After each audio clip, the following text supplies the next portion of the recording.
Gone. Every last recipe. Patricia's voice dripped with satisfaction through my phone's speaker.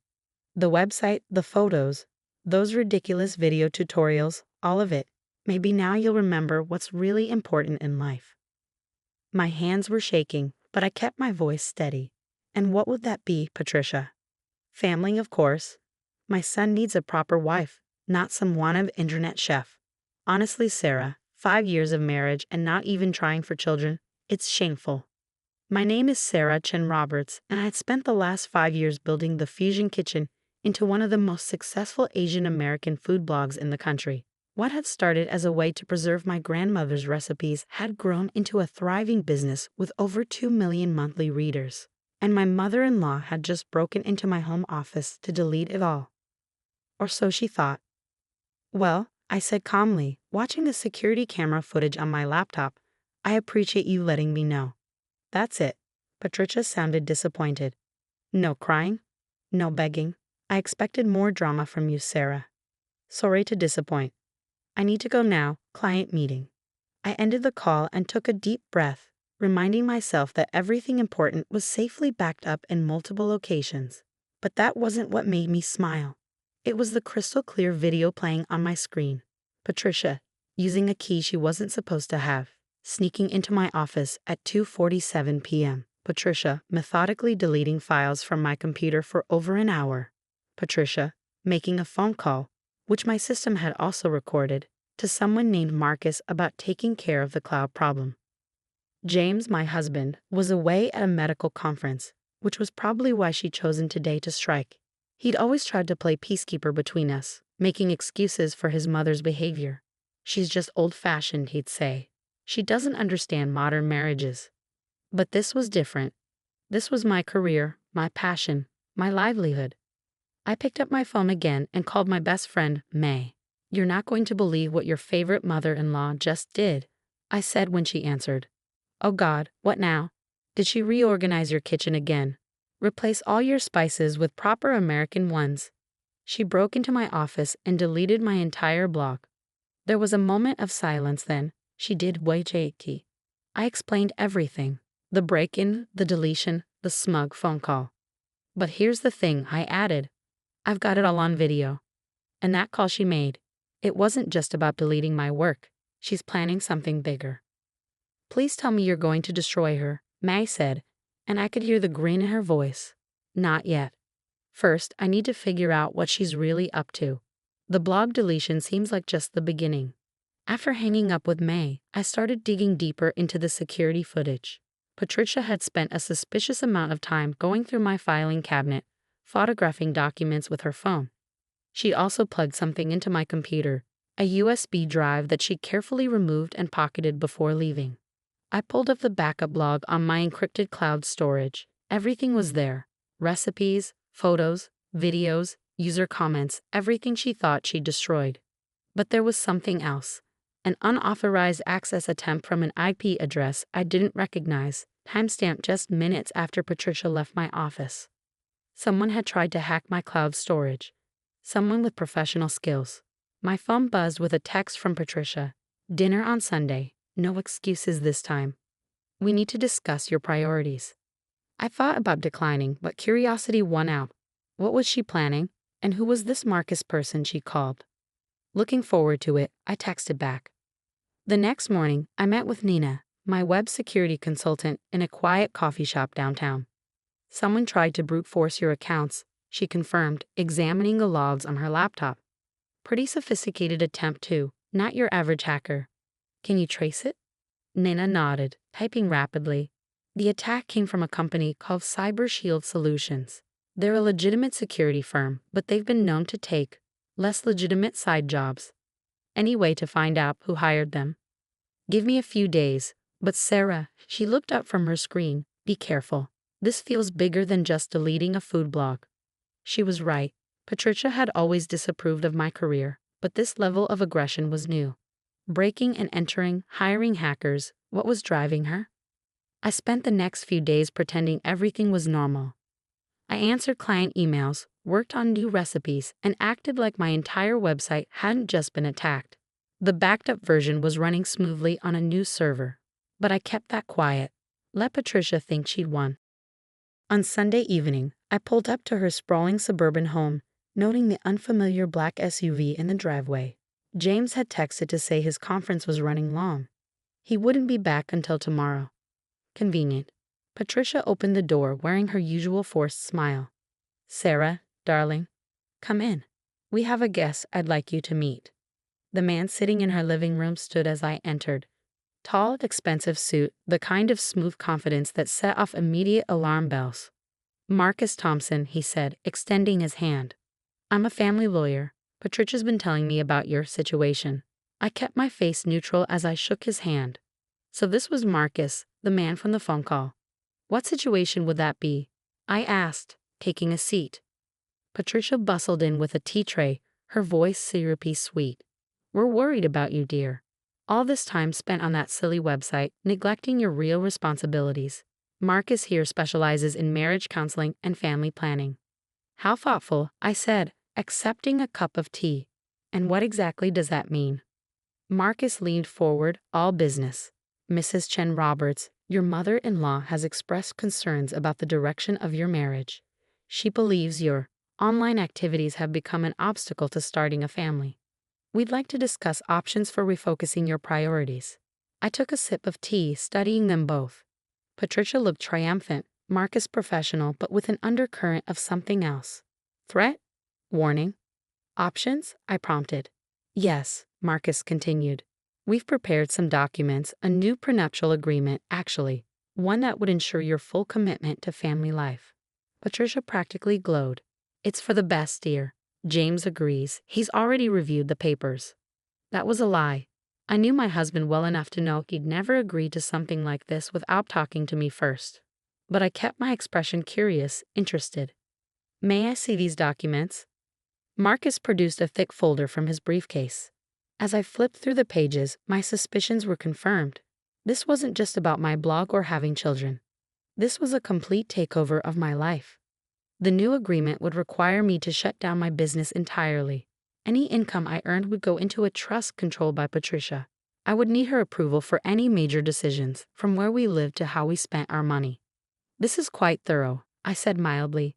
"When would you need my signature?" "Tonight, ideally," Marcus replied. "We'd like to file first thing tomorrow." I closed the folder and set it on the coffee table. "And if I refuse?"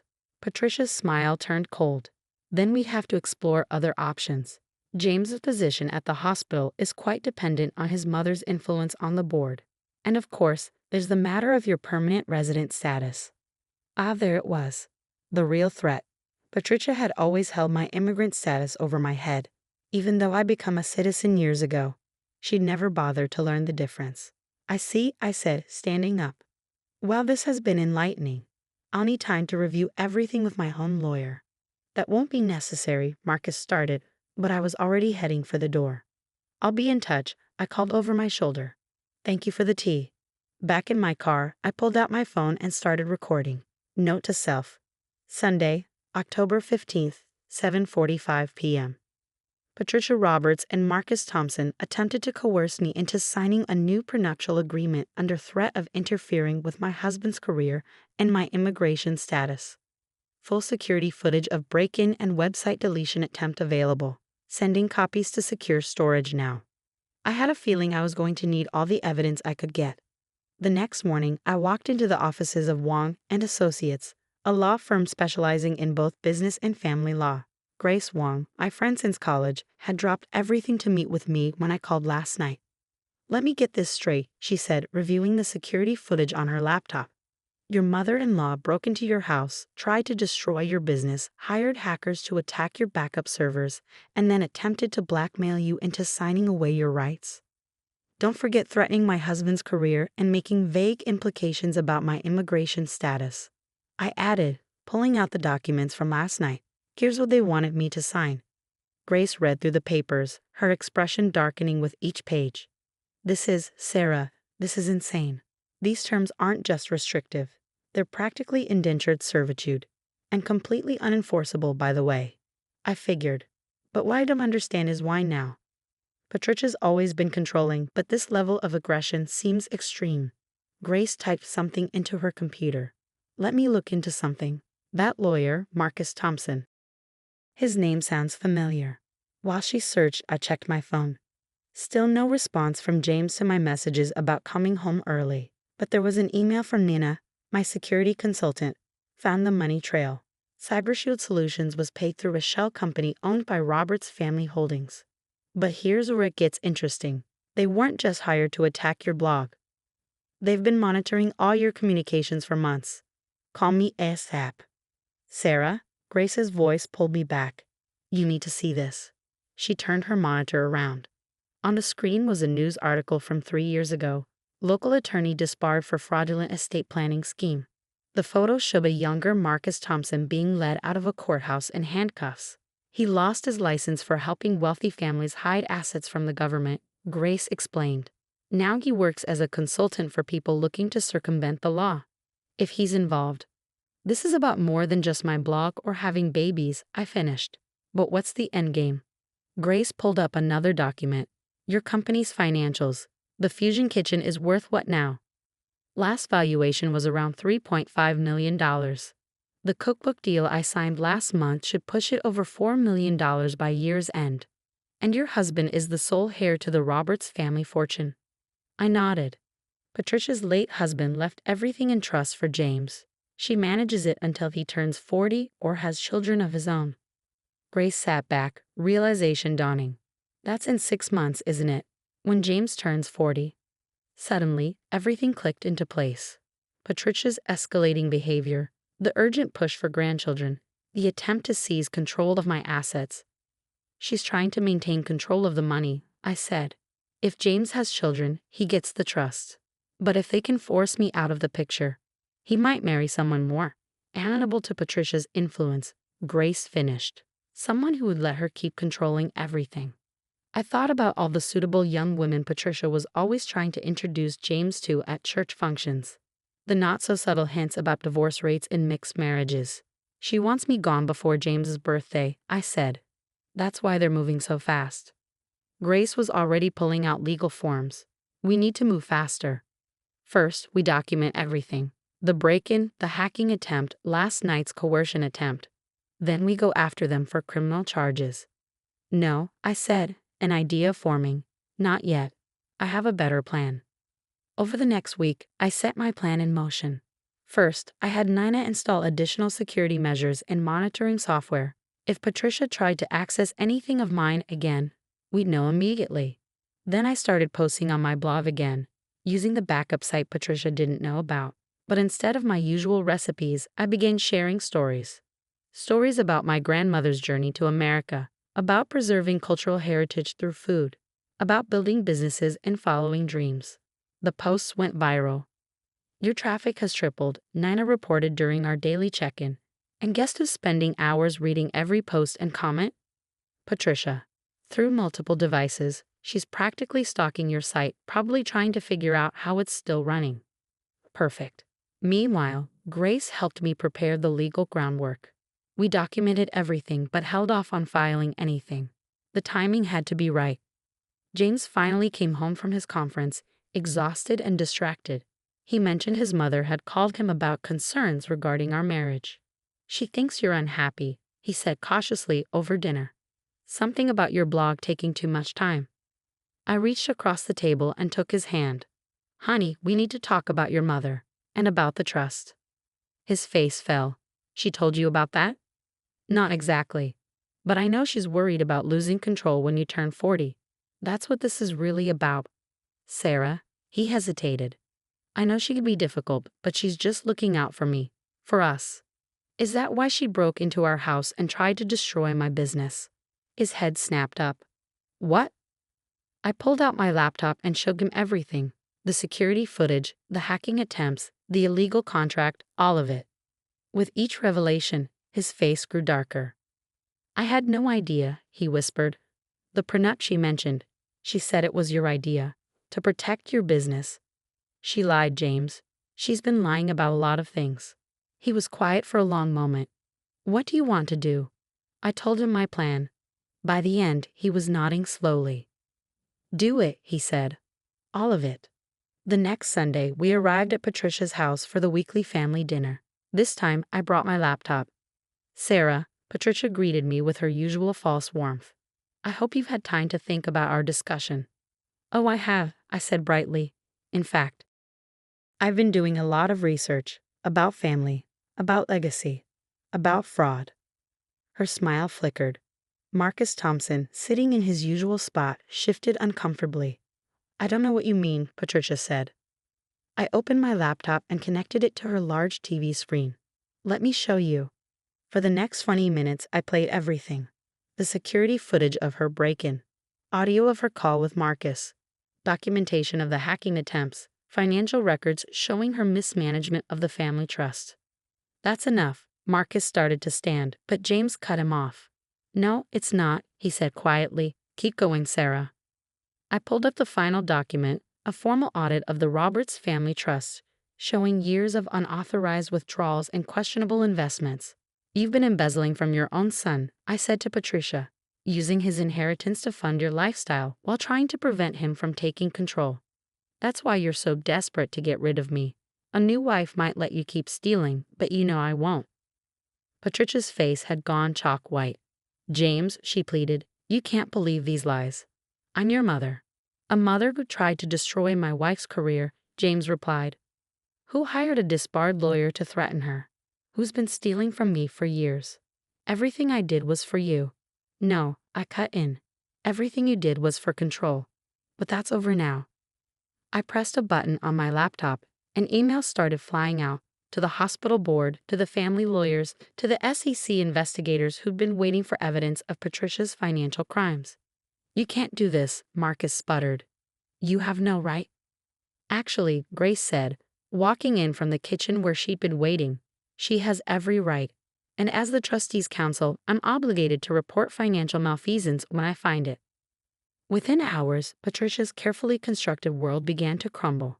The hospital board suspended her voting rights pending investigation. The family lawyers initiated emergency proceedings to freeze the trust's assets, and Marcus Thompson was taken into custody for practicing law without a license. But the real satisfaction came 3 months later when the Fusion Kitchen published my first cookbook. On the dedication page was a simple message. For my grandmother, who taught me that food is love. For my husband, who taught me that love is support. And for my mother-in-law, who taught me that the strongest recipes are the ones that survive attempts to destroy them. The book became a bestseller. Patricia, under house arrest while awaiting trial for financial fraud, had plenty of time to read the reviews. James took control of his trust early, given the circumstances. One of his first acts was to establish a foundation supporting immigrant entrepreneurs. I still run my blog, now expanded into a multimedia company celebrating cultural fusion through food. Last week, I received a letter from Patricia's lawyer. She wants to meet, to apologize. I haven't decided if I'll go. Some recipes, after all, are better left unchanged.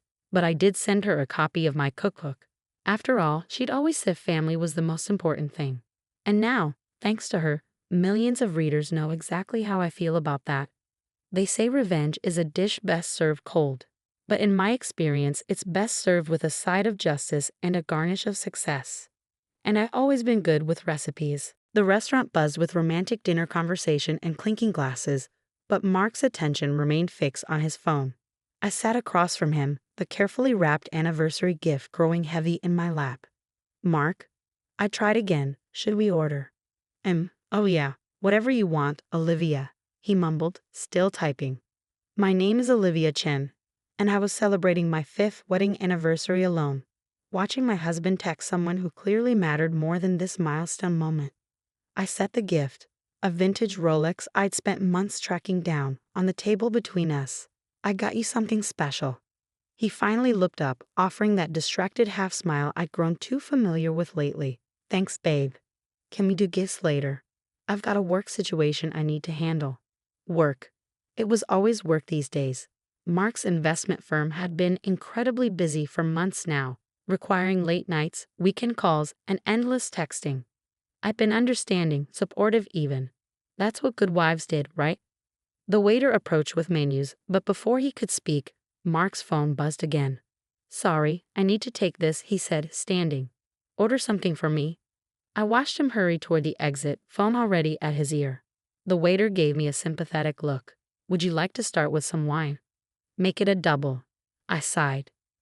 My own phone vibrated with a text from my best friend, Kate. Call me ASAP. Need to show you something. I excused myself from the table and headed to the restroom. Kate answered on the first ring. Please tell me you haven't given him the watch yet, she said without preamble. Not yet. He's too busy with work calls to open it. Why? Liv, she hesitated. I need you to look at something, but you should be sitting down. I'm in a restaurant bathroom, Kate. Just show me. An image appeared on my screen. A dating app profile featuring my husband's photo. Marcus Stevens, 35, investment manager. Looking for discreet fun with no strings attached. Last active, 2 minutes ago. The world tilted sideways. I gripped the marble countertop, studying the image. It was definitely Mark. The photo was from our vacation in Bali last year. I'd taken it myself. There's more, Kate said gently. He's been active on multiple sites. My cousin matched with him last week. That's how I found out. She didn't know he was married. I stared at my reflection in the bathroom mirror. The black dress I'd bought specially for tonight suddenly felt too tight, too desperate. Liv, are you okay? He's on a work call right now, I said, my voice sounding distant to my own ears. Probably arranging some discreet fun. Come over, Kate urged. We'll figure this out together. No, I straightened my spine, decision made. I need to handle this my way. When I returned to the table, Mark was back, finally putting his phone away. Sorry about that. Did you order? I picked up the gift and dropped it in my purse. I'm not feeling well. I think I should go home. He barely looked disappointed. Yeah, okay. I got some emails to catch up on anyway. Want me to call you an Uber? Don't bother, I said, standing. I'm sure you're too busy for a sick wife. He didn't catch the bitterness in my tone, already pulling his phone out again. At home, I went straight to Mark's home office. After 5 years of marriage, I knew his habits, his patterns. He was meticulous about some things, careless about others.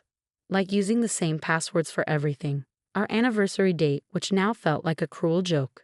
His work laptop was password protected, but it only took one try to get in. What I found made my blood run cold. It wasn't just dating sites. There were encrypted emails, suspicious financial transactions, and folders labeled with what looked like code names. This wasn't normal investment firm activity. I started taking screenshots, but there was too much. I needed help understanding what I was seeing. I called the one person I knew could help, my brother Rian, a cybersecurity specialist. I need you to look at something, I said when he answered, but you can't tell anyone, not even Kate yet. Give me 20 minutes, he replied. While waiting for Ryan, I kept digging. Mark had a hidden email account under his dating profile name Marcus Stevens. The emails were concerning discussions about offshore accounts, untraceable transactions, and something called Project Eclipse. I heard Mark's car pull into the driveway and quickly shut everything down, my heart pounding. By the time he came upstairs, I was in bed pretending to sleep. Feeling better? He asked, not really expecting an answer. I kept my breathing even as he changed and slipped into bed, immediately reaching for his phone. The blue light illuminated his face as he typed, probably messaging one of his dating matches, or worse, based on what I found on his laptop. The next morning, I waited until Mark left for work before meeting Ryan at his apartment. His reaction to the screenshots confirmed my worst fears. Liv, he said slowly, this isn't just cheating. Your husband is involved in something seriously illegal. These transactions, they match patterns we look for in money laundering operations. I sank onto his couch, clutching my coffee mug. Money laundering? For who? That's what we need to find out. Ryan was already setting up his equipment.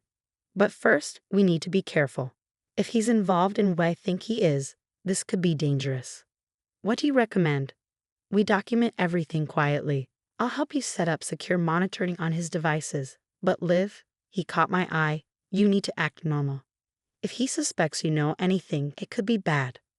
I thought about the man I'd married 5 years ago, the charming, ambitious investment manager who'd swept me off my feet. Had any of it been real? What about the dating profiles? I asked. Actually, those might be part of it, Ryan mused. Perfect cover for meeting certain types of clients. Plus, if anyone got suspicious, it would just look like typical cheating husband behavior. The pieces were starting to fit together. The constant texting, the late nights, the sudden influx of new clients at his firm. I need to get access to his other laptop, I said. The one he keeps in his office downtown. Ryan raised an eyebrow. You think there's one there? He mentioned it once, said it was for sensitive client information. I bet that's where the real records are kept. We spent the next few hours setting up surveillance software and secure communication channels. Ryan taught me how to access and document everything safely, leaving no trace of my investigations. One more thing, he said before I left. I'm giving you this burner phone. Use it only for contacting me about this. And Liv? Be careful. Men like this, they don't react well to being exposed. That evening, I played the perfect wife. I apologized for ruining our anniversary dinner, suggested we reschedule. Mark barely looked up from his phone. Sure, whenever you want, he said absently. I might be traveling next week though, big client meetings. I wondered how many of those client meetings were actually dates, or worse, something more sinister. Actually, I said casually, I might stop by your office tomorrow, bring you lunch. We barely see each other these days. That got his attention. He looked up sharply. No need. I'll be in meetings all day. Oh, with who? Just clients. Look, I've got work to do. He stood, heading to his home office. Don't wait up. I heard him lock the door, something he'd started doing recently. Through the wall, I could hear the murmur of his voice as he made another work call. On my burner phone, I texted Ryan, need to get into his office tomorrow. Can you help? His reply came quickly. Already working on it. Be ready at 9 a.m. I lay in bed that night, listening to Mark type and talk in his office, wondering how I'd missed the signs for so long. The separate bank accounts he'd insisted on. The mysterious business trips. The way he'd discouraged me from visiting his office. My husband wasn't just a cheater. He was a criminal. And tomorrow I was going to prove it. The morning sun glinted off the glass and steel facade of Mark's office building as I approached, dressed in my most professional outfit. Ryan had done his homework. The security guard was on break, replaced by a temporary worker who didn't know the regular staff. Mrs. Stevens, I said confidently, using Mark's dating profile surname. Here to surprise my husband. The guard barely glanced at me before waving me through. Mark's firm occupied the entire 15th floor. But at 9 a.m., most offices were still empty. I used my copy of his keycard, made months ago when he asked me to pick up some urgent documents to access his private office. The space looked different from my last visit. Gone were the family photos, the art pieces I'd helped him choose. The room felt sterile, impersonal. Like the man himself, I realized. A facade hiding something darker. I found the laptop exactly where I expected, in a hidden wall safe behind his degrees. The combination wasn't our anniversary this time, but our first date, 10 to 15-17. Some part of him was still sentimental, it seemed. Following Ryan's instructions, I connected the special USB drive he'd given me. It would create a perfect copy of the hard drive while leaving no trace of access. As it worked, I photographed documents from Mark's desk with my burner phone. You shouldn't be here. I froze. The voice wasn't Mark's, but I recognized it. Janet, his assistant. She stood in the doorway, her expression unreadable. Janet, I said calmly, though my heart was racing. I was just leaving Mark a surprise. Was that before or after you started copying his files? She stepped into the office, closing the door behind her. I've been watching you, Mrs. Chen. You're smarter than he gives you credit for. I studied her carefully. Janet had worked for Mark for 3 years, always professional, always slightly distant. Now she seemed different. How long have you known? I asked. About the money laundering, since the beginning. About the dating profiles? Those came later. She moved to the window, looking out over the city. But you're not here about his affairs, are you? No, I admitted. I'm here about Project Eclipse. Janet turned back to me, a hint of respect in her eyes. Then you should know, it's bigger than just Mark. Much bigger. She reached into her bag and pulled out a flash drive. 3 years of documentation. Account numbers, client lists, everything. I've been gathering evidence since I realized what they were really doing. Why are you helping me? Because they killed my sister. Her voice hardened. She was an accountant at one of their shell companies. Got suspicious, started asking questions. Had a car accident 2 weeks later. The USB drive finished copying. I removed it carefully, trying to process this new information. Who are they? The same people your husband works for. The ones using this investment firm to clean money for some very dangerous people. She handed me her flash drive. There's a meeting tomorrow night. Everyone will be there, the whole network. That's your chance. Why haven't you gone to the authorities? Janet's laugh was bitter. With what proof? Against these people? I'd disappear before I could file a report. But you're his wife. You have access no one else has. My phone buzzed. A text from Mark. Coming to office early. Be there in 20. Janet saw the message over my shoulder. Go. I'll clean up here, make it look untouched. But Olivia, she caught my arm as I reached the door. Be careful. The people behind this, they make Mark look like an amateur. I made it out of the building just as Mark's car pulled into the parking garage. Back in my car, hands shaking, I called Ryan. You're not going to believe what just happened, I said. We met at a coffee shop 3 towns over, where I told him everything. He'd examined Janet's flash drive carefully before connecting it to his secure laptop. Holy shit, he whispered as files populated the screen. Liv, this is major cartel money, international trafficking operations. Your husband's firm isn't just laundering money, they're financing criminal enterprises across the globe. Janet mentioned a meeting tomorrow night. Everyone involved will be there. Ryan looked up sharply. That's our chance. But we need to do this right. One wrong move. I know, I said. But I have an idea. That evening, I played my role perfectly. When Mark mentioned working late the next night, I didn't question it. When he kissed my cheek absently before bed, I didn't flinch. But as he slept, I was setting everything in motion. The next day passed in a blur of preparation. Ryan set up surveillance equipment while I coordinated with Janet, who provided security codes and meeting details. By evening, everything was in place. I tracked Mark's phone as he drove to an abandoned warehouse outside the city. Janet's intel was solid.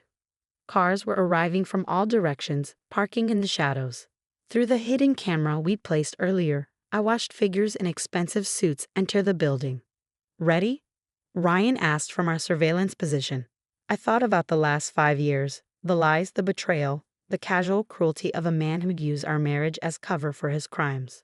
Ready. The raid was swift and silent. Federal agents had been waiting for exactly this kind of gathering. Within minutes, the warehouse was surrounded. I watched through binoculars as Mark was led out in handcuffs, his face a mask of confusion and rage.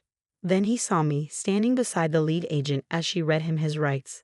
His expression shifted from rage to disbelief to something like fear. Why? He asked as they led him past me. We had everything. No, Mark, I said quietly. You had everything. I just had lies. The aftermath was chaos. News of the bust made international headlines. Major criminal network exposed.